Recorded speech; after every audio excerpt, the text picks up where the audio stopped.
Hi everyone, welcome to the first quarantine edition of our Parsons end of year thesis workshops for communication design. Normally we would be doing these in person, but now we're in brave new worlds. I hope everyone is doing well. The first one we're going to be covering is about writing. So I'm going to go ahead and share my slides and then we'll talk through the slides, and I'll share after the slides a couple of workshop activities you can do either on your own or in your classroom. So here we are. So today's topic is writing. You've probably been, you've obviously been learning how to write for many, many years, but the writing that we're going to talk about here is what is specific to what you need to know as a designer and specific to thesis here. It's very, very important to learn how to write clearly, as you probably have seen from, especially being inside all this time, so much of our communications in writing. So everything that we are talking about here is applicable much far beyond any class or any assignment. If I can advance. Okay, so the things that we're going to cover, what is purposeful writing? So because that's what we're talking about today. What are we practicing in thesis? How to write more, and how to get better at writing. So what is purposeful writing? Purposeful writing is writing that makes your audience understand what you're doing, why it matters, and what it suggests to think about next. This is a type of writing that you do as a designer so that you can communicate both your ideas and also your positions about how things should be in a very clear way. Audience is something we've talked about in class quite a bit this semester. So your first question is always going to be, who is your audience whenever you sit down to write anything? A journalist might have one kind of audience in mind. An academic might have a different kind of audience in mind. You write differently depending on who is reading it. So here, who is our audience for the things that you're writing in thesis? People who are going to be reading the things that you write for this class are professional designers, design professors, prospective design clients, design students now, and future students. You probably have read some of the things that students have written in the past, but generally speaking, you need to be thinking about this group, what this group knows, and what they are going to find familiar and what they are going to connect to and get excited about. This is super important because a lot of the things that you read are not directed at this audience. So mimicking the tone or style of some other things might not necessarily connect with this audience. But if you try to imagine your reader as you're writing the piece, that might be helpful in deciding how to go about it. So why am I comfortable with writing, and why am I giving you this workshop and not somebody else? So I've done a lot of writing.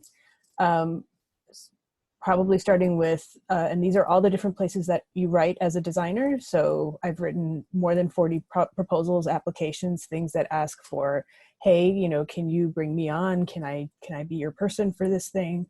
Will you give me money for this grant project? Clear writing is something that's really essential for those things. I've written well over 50 project descriptions, both for myself and others. I've written 2 design books, 4 other books, 20 or so articles and essays, and probably my greatest area of practice, which is 445,698 emails. Also a great place to practice. So again, back to audience, there's always someone at the other end reading it. So if this is what we're talking about as purposeful writing, I think it's useful for me to go over what isn't purposeful writing. And I'm going to show some examples of past student writing to show you what other kinds of writing there are and like why they are not applicable in what we're doing here. And I've changed some of the names of projects and stuff to protect the innocent here. So these are some of the things that we see in what students submit. Some of these things are either because you've been taught to write in this particular way. Some of it is because the environment that you exist in is full of different types of writing that you probably find familiar and good. All different types of writing, and specifically, I've got stars on copywriting and press release. Learning to write copy and learning to write press releases is an important activity. It is a useful thing to do, but it's not useful for our purposes here. Its purpose and its function is different. And we'll talk a little bit about why. And part of that has to do with the audience and the intent. But our different categories are autobiography, which is where you're just giving us what your story is. The second is copywriting. The third is academic lorem ipsum. This is where habits of trying to use lots of words or writing long come into play. Press release, where you're trying to, copywriting is for advertising, press release is for trying to let the world know about your product or your thing. Concrete poetry, where you're writing poetry instead of actually trying to connect concretely with your audience. That is more evocative. That has its place in other areas, especially art. Again, it's not a good medium for directly communicating with the audience that we have here. And nothing burger, which should be self-explanatory. So I'm going to show you a few things here. I would encourage you to read them and maybe pause here to see if you can guess what they are. So this first one, and I'll just read a couple of sentences for each, and then I will move on. So since the last thesis project, I wanted to keep the concept of storytelling and photographing. However, last work, narrative photo book, was more to illustration book than design book, so I slightly changed my book direction into design photo book instead of this thesis project. I started to think about what I like to do in general, so that drives me to think that what I do in daily life and see the patterns of my days. I like collecting items and to carry them or have them in bags or some kind of containers, so I decided to take photographs of my collections of items and show as a book. So I would encourage you to pause and read the rest of this before we go on.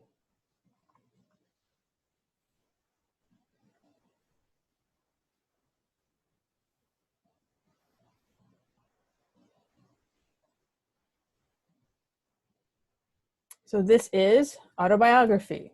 So what this piece has done is it has told the reader about what is this person thinking, why are they making the decisions that they're making, how are they feeling about their decisions. And this might be useful for somebody like your direct professor to know, or maybe your friend, or maybe if you're keeping a diary of how you're thinking for your future self to read, it could be really useful for that. It is not a useful way to communicate to a design audience about what your project is. If you notice, I have no idea, you have no idea, what is this student doing, why, or like, why should it matter to me? It's just about their process and what's going on in their mind as they're going through it. So let's move on to the next one. Xanadu is an inquiry into the nature of the multiplicity of identities. It is an examination of the transculturation of an individual or collective as a result of an increasingly modernized and globalized, technologically advanced and reliant world. It is an exploration of perception. How does a single or collective identity change through cultural assimilation? How do gender norms and ethnocentrism counter cosmopolitanism and shape how we perceive our identity and wish to be perceived? So again, I'll pause here, let you read the rest of it. You can pause the video to read it. And this is academic lorem ipsum. So the reason why I call it lorem ipsum is because you can basically use any set of really long words and isms and neologisms and all kinds of things that you've pulled from theory sources and other sources. But if, again, as your design audience, I don't understand what I'm looking at, what are we talking about? What are you talking about? And again, why it matters, it's not gonna go anywhere. You knowing those concepts or things is a little bit less important in that moment of connecting with the thing that you've made. You can, of course, use big words to describe what it is that you're doing in terms of why it's important, but you have to begin in a place where first we understand where we are, and you can't assume, most importantly, that your audience knows all of the things that you are talking about. So for example, if you are going to talk about ethnocentrism, even if you were talking to a general audience, you would go ahead and define each one of those words before you used it in a more general public kind of way. And in that same way, if you are going to be using theoretical or other academic concepts to describe why your work matters, it's very important that for anything that the majority of your audience cannot be counted on to be familiar with, that you go ahead and you break it down for them. So you can't just throw in transculturation and ethnography or whatever before just saying, like, what does it mean? And all of these things can be summed up in some way. Okay, next up. Employing both oral and visual explanation, what is transnationalism unravels the often dense, dynamic concept of transnationalism by presenting a number of complex issues in a straightforward, linear fashion. Drawing from research and teaching experience connected both domestically and internationally, the piece addresses that ever-increasing importance of learning to interpret the media messages around us. It champions the belief that the necessary skills to do so can be taught around the world, regardless of age, economic standing, or cultural environment. So again, I will let you read the rest of this.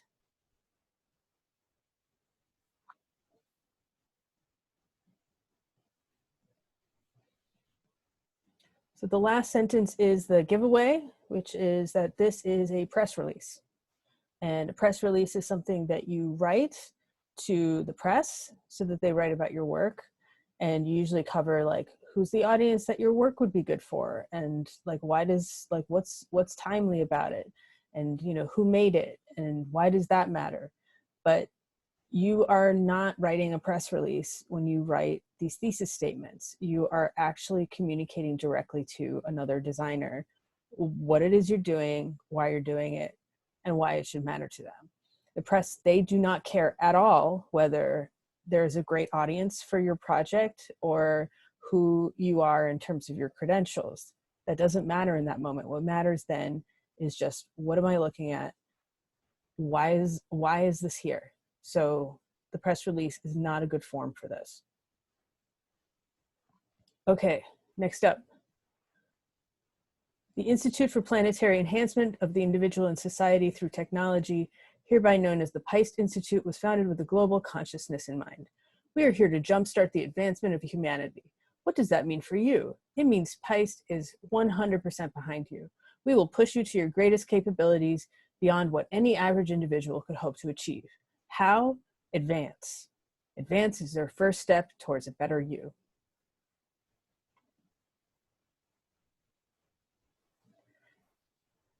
So this is probably the most prevalent type of writing that we read in our environment, because even things that are technically content at this point are still copy for selling products. We are not in the business of selling products in this case. Your project is something that describes how you think. Your project is not something you're going to sell to the general public. Again, copywriting is a very useful kind of writing. If this was a marketing program or a business program, we would actually have a separate class in copywriting so that you can understand how to get a general public audience to buy your products. But we are not in the business of making products here. You are a designer, and you need to be able to show how you think as a designer to a design audience. Like, that is very, very important first. None of the things that you make here are going to go into the gift shop. None of them are going to be something where the value of your project is based on how many people buy it or how much money it makes. And that being the case, copywriting is not an appropriate way to describe your project.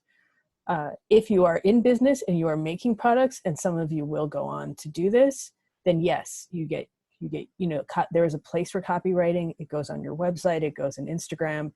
But that copywriting has goals, and that the goals in that case are either expanding an audience, making money, or something similar to that. It is not the same goal that design has.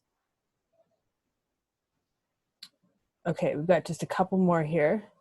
This one is, okay. This is a series of vessels that have specific vocabularies within the same language. Froth, foamless, formlessness, flotation. They are less and less raw material trying to express the most raw state. Unknown chemicals fluttering in their place. This is concrete poetry. Again, concrete poetry is incredibly useful, sometimes in art environments, to enhance the understanding of a piece of art, or to kind of create an environment around it that changes the reading of the art. There's many, many good examples of this. For your design audience, the concrete poetry does not help because it obscures what it is you're doing, why you're doing it, and why it matters.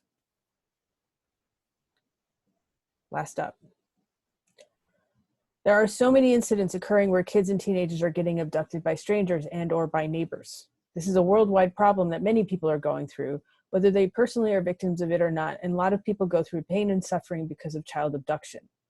Many children get separated from their parents by force, destroying the happiness of many families and giving many different psychological disorders, including PTSD, anxiety issues, hyperarousal, hypervigilance, dissociation and or disorientation to individuals, which affects their social life for their lifetime. I'll let you read the rest of this. So this is what I would call a category of nothing burger. If you notice in this piece, there's no mention of design. There's no mention of a design project. There is a generalized observation about the world that is not backed by any kind, like stating what is happening in the world that you're responding to is obviously a way of describing why you're doing a project. So it's not like that in itself is a bad thing. But if your entire statement is about your shock and horror of something that is happening, and it's completely unsupported by any kind of information, or reference to anything else, that's not a design statement. That is just you. It's very similar to autobiography. It's just you writing a position statement, just like you would in middle school or high school, about a topic that you care about. Again, important thing to do, especially if you're, you're just like learning to write.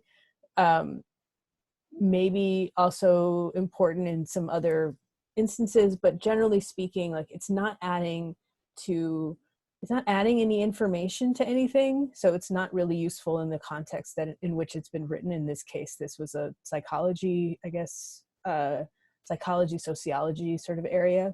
But on the other side, on the other side of it, if it's not creating the basis, just forming the foundation for a design project, and that project is never described or connected to, like your design audience is just reading that and just thinking, what does this have to do with anything? It doesn't have anything to do with anything.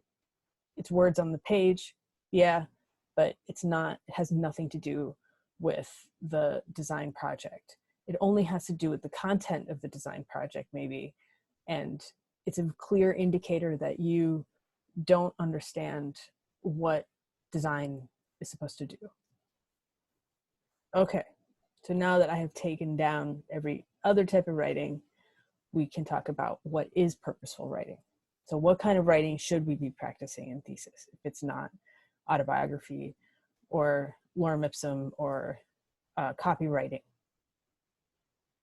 So there's one very simple framework that I would encourage you all to use. Just tell me, the reader, what are you talking about? Why does it matter? And what does it bring up? Like, what should we be thinking? What's the question that is there lingering after you've done this or after we've talked about this? I'm giving a hat tip to Urmila Venkatesh, who came up with this. You can summarize this as what, so what, now what? Okay, so here's an example of a piece of writing that actually does this. So throughout many cities, the number of people who ride bicycles is rising, as over 500 cities around the world would have a bike share system now, and people are becoming more interested in more effective and eco-friendly transportation. As a cyclist who commutes with bicycle, what I'm most concerned about is the poor bike path conditions. Department of Transportation keeps adding bike lanes, but New York City still needs more bike lanes, and so on. So like the whole situation is being set up here. As a graphic designer, I want to build an app for safer and more efficient bike rides. I want to provide real-time information about where a bike lane ends or switches for precaution. And, you know, finally, I'm hoping to make New York City a more bicycle-friendly city. So if you look at this, you can start to break it down. There's a few things here that are useful. So there's definitely a what in terms of like, here's a condition, also like, here's a thing I made. There's just so what, like so what? Well, even though there's bike lanes, they abruptly end or switch from one side of the street to the other without warning. So like there's a situation that could be solved through design. And then the now what? As a final outcome, I'm hoping to make New York City a more bicycle friendly city. So it is, so it's basically like, as soon as that sentence is in place, the writer here, the designer here is basically saying like, look, you know, I made this thing that responds to this condition.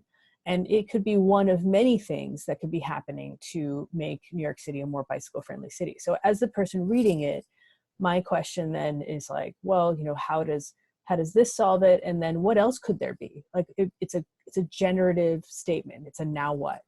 So, you know, as soon as the designer writes the sentence, I'm thinking, well, what could I do to also be part of this project? So here's the second one. And again, please pause as you need to be able to read this stuff. Each day we negotiate social codes, experience dynamic situations, and affect the spaces we move through in the interactions we share with those around us. Whether stepping into a gender-specific restroom, walking down the sidewalk, or sitting alongside strangers on a subway train, our relation to physical spaces are as unique as the multifaceted identities we both inwardly and outwardly assume. So here, again, I would encourage you to pause and read this. In the next slide, we'll talk about how does this break down. So here we go. Made this a little bit smaller so that you can see it. The what, you know, consolidated into both design. So we have both the condition and also like, what is the project? So here's this project, and it tests new design responses that speak directly with community groups. It could probably be a little bit more descriptive and just say like, what is it? Like, is it a website? Is it an app? Is it like, but you know, but at least there is like some indication of what we're talking about. So what frames a problem here? Perhaps more often than not, we go about our day-to-day routines with the inability to recognize the detachment. And then the now what, again, like opens up the field, right? So it says, this project is a pursuit for justice, a continual search for a way in which to contribute to a just society that allows us all to freely and autonomously move through everyday spaces. And this is again, like in this writing, it may also help to frame your thesis a little bit better overall, because any specific project that you do has elements that can be translated to other areas, other things, other problems. And the more that that's true, the better your project is. It's not, your project isn't good in that it solves a specific problem. Your project is good in that it suggests frameworks that could be applied to many different problems. So the thesis here is that by identifying this situation and this problem, and then this solution or this response to that problem, that there are elements of this that could contribute to a larger vision, which in this case is a just society that allows us all to freely and autonomously move through everyday spaces, which is actually a really, I mean, it could be something that can be translated into wholly different spaces and purposes. Okay, so we've covered a few ways of design of writing that are not useful in the design context or in the thesis context. We've identified some characteristics of thesis statements that actually make it better and make, you know, give somewhat of a format just by clearly describing what something is, what the situation is, what why it matters and what it suggests in a larger way. So, but writing is something that you get better at year after year after year after year. You're not going to be done after this semester. This is something you should be continuously working on all the time, especially because so much of our communication, like most design work, is communication overall. It's like one of the things that even if you all are doing any kind of freelance work, you probably notice this very quickly. Like you take on a freelance project thinking that you're going to spend most of your time actually working on the project, and you realize that most of your time is actually spent talking to clients, stakeholders, printers, programmers, whoever else. Like that's most of your job. And the better you get at it, the more formulaic you are, the faster you get at it, the better it's going to be for you. So if you're focused and you're able to reflect on the things that you write and you think about how clear they are to people, the easier it's going to be for you to spend more time working on design and less time communicating with people and miscommunicating with people. Okay, so first off, do more of it. One of the things that I think is a kind of misfire from earlier sometimes is people will say, well, if you need to write, you need to have a quiet room, and like there has to be a plant in the corner, and your cup of coffee has to be there, and all of that you need all of these things to write. The truth is that if you're a creative person, oftentimes that kind of silence is impossible to write in. So if you sit down in a completely blank slate, probably it's not going to be your best environment. I did almost all of my best writing standing up on the subway, remember the subway, with my phone. So once I discovered that I could actually write anywhere and just like flip open Evernote or email or whatever and just start writing, it was actually a lot easier. And also having a lot of, in my case, like having a lot of other external stuff going on is makes it easier to focus in a really weird way than if I actually have the open space. And because when everything is open, I just go looking for stimulation somewhere else. Like, so, and for that matter too, like, I know it sounds counterintuitive, but if that's not working for you, also consider like watching videos, watching a movie, like just doing other things that kind of crowd the space so that you can actually spend your time in your thing. If you are writing and nobody ever reads it, if you're like, oh, well, I don't want to take people's time, or I don't, I'm embarrassed and I don't want them to read it, you are always going to be a bad writer. Don't do that. It's a bad idea. Most people are happy to read and edit your writing. Almost all the time, like when people are looking at things like cover letters or other things, really the test is, what kind of person are you? Are you really able to like just go ahead and ask somebody to like copy edit or spell check something? Or are you the type of person who finds that to be too emotionally bruising and therefore you're not going to do it? Like that's actually what people are looking at. They're not even looking at like, are you a great speller? Like if something is done well, it's pretty clear that somebody has asked for help in doing it well, and that's a good sign. So going back to focus, I definitely would recommend, and I'm going to share these slides with you afterwards, or it's already in the packet. Use tools like Pomodoro and Freedom to focus. The idea that willpower is going to get you there is completely false. People who, I think willpower is for suckers. Like you really have to use the items that are available to you. And we have, technology is destroying us, but technology is building us too. These types of things make it so much better, so much easier to be able to control like what's going on in our brains, because everything else is programmed to take over our brains. So Freedom is a website blocker. You can basically set times when none of the distracting websites are available to you. That I find this super helpful. And then Pomodoro is a 30-minute timer. Research shows that working in 30-minute increments and then resting in 5-minute increments, just kind of doing it, getting a reward, doing it, getting a reward is a much better way to be productive than to just sit there and, beat yourself up for several hours. So The other is to actually find the environment that works for you. I would suggest trying Apple Notes, Dropbox, Paper, Evernote. One of the things that I find really hard about writing in environments is that I want to be able to do it anywhere, and specifically I want to be able to do it on my phone.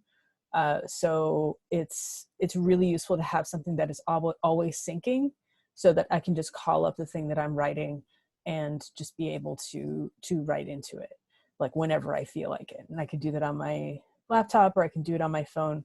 The one thing that is limited in those instances is things like footnotes, but the type of writing that we're talking about, there's no footnotes. There shouldn't be any footnotes. So, but otherwise, like if you are, if you think about yourself as writing, reflections, observations, all that kind of stuff, having those things somewhat organized into these note-taking applications makes it so that there's no obstacle to you writing. Like you don't have to be in a specific place at a specific time. So, okay, so practice writing clearly. Number one problem is $10 words, which again is a holdover from probably when you were younger, where you think like, if I use big words, like it'll make me sound smarter. Not being accessible doesn't make it smart. More words sometimes is better than fewer words. We also are taught to compress things all the time, just always shorter, shorter, shorter. Shorter is not always better. Shorter sometimes makes it so that you have to use words that are less knowable, and you end up alienating most of your audience. You have to ask yourself, like, what does the reader know? So like, what are the references that they will know? Just like what I talked about earlier, like if you're referencing something academic, like be prepared to explain what it means. In this instance, like if your thing is about typography, for example, you can reasonably expect that your audience knows what you're talking about. Also, there are so many great tools online. Grammarly is super helpful. I use it. Rewordify I find kind of interesting. This is a new tool where you can just kind of put a paragraph in a box and it will help you simplify the language. Plainlanguage.gov has some amazing resources for figuring out how to disentangle your writing and to make it understandable for more people, because there are laws here in the US that you can't put stuff out that is not understandable by most people. So some examples of what I'm talking about here, and you have probably used all of these. The one that is the most telltale for me is utilize.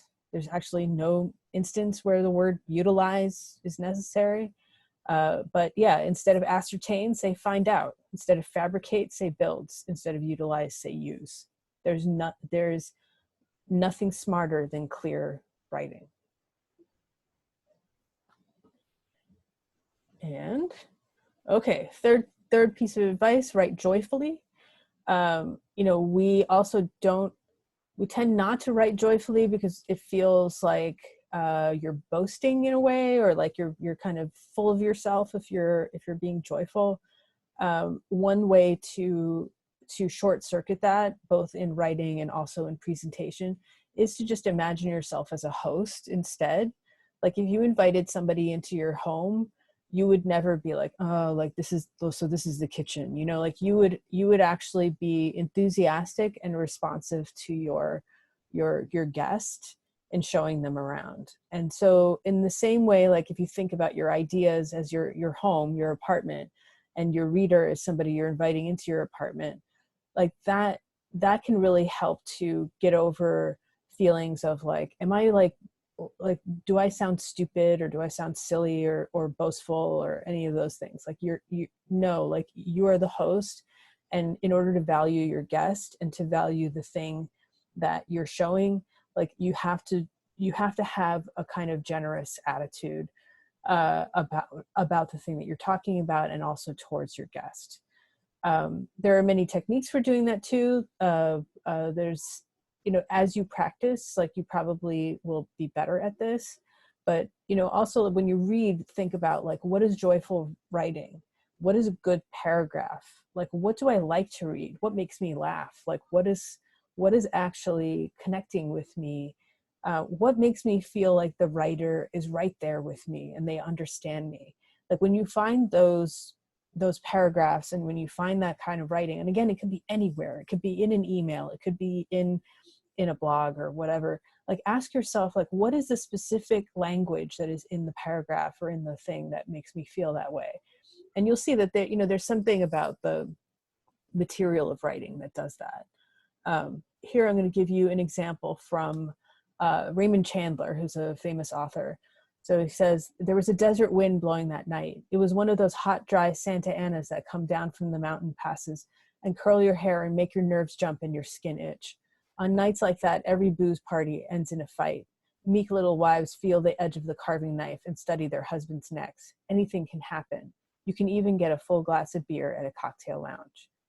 So here specifically is, I think, a great example of how the lengths of sentences, like varying them, can help like create a rhythm that helps your reader kind of come with you and like comes into you, into what you're talking about, and is fully placed there. And there's a descriptiveness here too that obviously does that. But if this was just like two long sentences all divided up by commas and colons and so on, like it wouldn't feel like this. But this kind of telling you something long, having some repetition, having some short things, having some long things, tying things up, in a different way in that last sentence. Like these are like, this is a great paragraph. So whenever you encounter in your reading great paragraphs, ask yourself why. Okay, fourth point, write with purpose. We talked about this. Know what you're asking for. So when we're talking, especially, we talk specifically about the thesis statements, but if you're writing things like, hey, like, would you like to talk to me about what I do next as a designer? I saw your ad and I'd like to apply for the job that you have here. I did this thing. Can I ask you for some feedback? Especially when you're writing those types of things, one of the things that easily gets missed is just knowing what you're asking for. So the person who's reading it is scanning for that. They're trying to figure out, like, why is this like, who are you? Why are you writing? Like, what's going on? And if you don't know what you're asking for, it's really hard for your reader to, like, you don't leave it to your reader to try to figure that out. Also, connecting to big ideas, like finding common ground with your reader is so important. So like so for example, in some of the examples I showed earlier, like I might not be specifically interested in the like the very specific problems that the designer is trying to address. But when they say, like, I would like to have justice for people to walk around whoever they are, like that might be something that I might have a different thing that connects to that. So always kind of going into the details and then coming back out and like talking about the big picture. The big picture is there not to make you sound smarter, but it's there so that you can actually invite people into your ideas, like that they can actually connect with you because they believe in something also large scale that you share together. So, and that might not be everyone, but your reader probably has some goals or aspirations, dreams, something that does connect with a larger idea that your specific idea is a part of. And finally, it all adds up. So clear writing leads to clear thinking. If you become a better writer, you'll become a better thinker and you'll become a better communicator. If you look at what do people say the value of an undergraduate education is, a lot of the time they'll say, it helped me be a better communicator. If you look at what people are asking for, even if you read job descriptions, you'll see that clear communication is part of this. It's being a better writer doesn't just make you a better writer. It actually makes you better in every other aspect of how you interact with other people and do things together. So some very, very technical things, just because I tend to be the copy editor for a lot of stuff that you guys write. One space after a period, not two. Past, present, or future, pick one. Only one tense. So if you want to talk in the past, stay there. If you want to talk in the present, stay there. If you want to talk in the future, stay there, but don't mix it up. Another common issue is confusing that, who, and which. This, I won't go into the details of that. Like, you can just Google like that or which to kind of understand the difference, but which is not a fancy version of that, or who. And then capitalize names of things, months, and days of the week, nothing else. And specifically, a plea for all of you, do not put your your project is not a product. Your thesis is not a product. It doesn't necessarily, like, it needs a title just to understand, just to be able to refer to it. Like, it needs a name for that, but definitely like some kind of all caps logo style thesis title is not going to work out, and it's just not useful. It doesn't make you seem like you know what you're doing. So chill with the capital letters. Okay, so here I'm sharing some resources and exercises. And first thing I would recommend is this amazing book on writing well by William Zinsser. I've read a lot of books about writing, but this is the one that connected with me the most, because he was somebody that companies would bring in just to de-jargon their environments. The Verlin Klinkenborg book is also interesting, about several short sentences about writing, especially about bringing more poetry into the writing, meaning like what I talked about, the Raymond Chandler of the writer being right there with you, like that. Zinsser doesn't get into that. Zinsser is like more about the technical writing, but the two together are great resources for being a better writer. And then plainlanguage.gov has all of those ideas and more under their guidelines. There's like tons of material just to really think through like how to checklist whether your writing is accessible, who is it accessible to. There's also some crazy statistics, like especially if you are in a position in the future where you are writing for a more general population, like the amount of literacy that people have, the amount of vocabulary people have is a lot less than you think.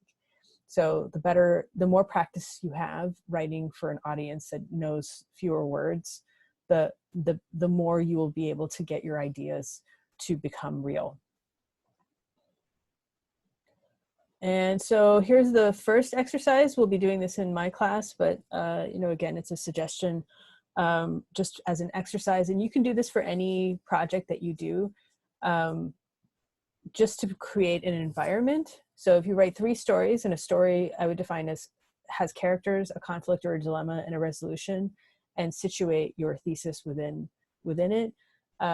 This is just like to kind of loosen up the mind. So I would do one about the past, one in the present, one in the future.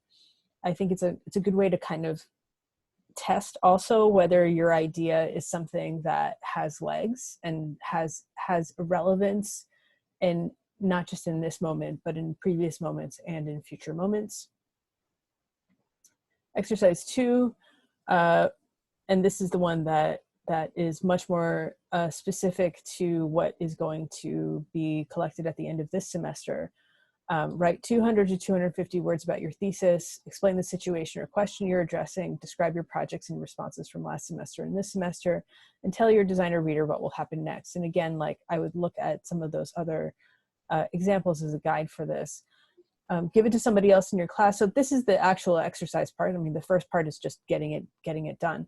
But give it to someone else in your class and have them identify the what, so what, and now what, and see if if that's hard for them, then you can actually have a conversation with them about why that's not showing up.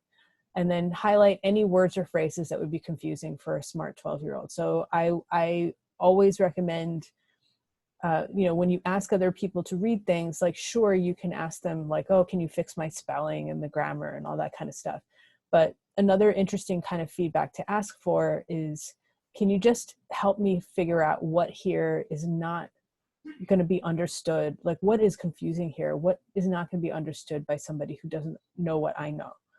And because there's no way for you to know what it's like to not know what you don't know.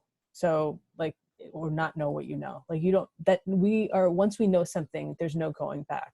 But you can actually hand your writing to somebody who doesn't know any of that stuff, and is, you know, and this could be a younger sibling, it could be somebody who's outside of your field. And just so that you understand, it doesn't mean you change everything that they come back with, but it's just so that you understand how they see it and how they're reading it, and what are the parts that they're either skipping over or that make them feel like this isn't for me, like this is not connecting. And yeah, like if you just say, highlight the words, that's all you need. And you can decide from there whether you want to change those things or whether for your audience, they still make sense. So anyway, thank you for being with us and pushing it through. Like, this is obviously a difficult situation for everyone. We're recording some of these sessions so that for students, especially who are in totally different time zones, that they can access the material on their own time. And also so that, and also it's because when we are, you know, we will be doing some things live, but that's not necessarily accessible to everyone all the time. Not just in terms of being there, but also understanding the language. So since this is something you can stop and start, and you can also use the captions, you know, for anybody who is, you know, has bad connections, you know, slow with understanding the spoken language, has hearing difficulties, like this will be a better format to provide some of this content. You will be meeting with your class though, so that we can still keep this social connection together. And remember, like, we are all in this together, and we will make it through. Thank you.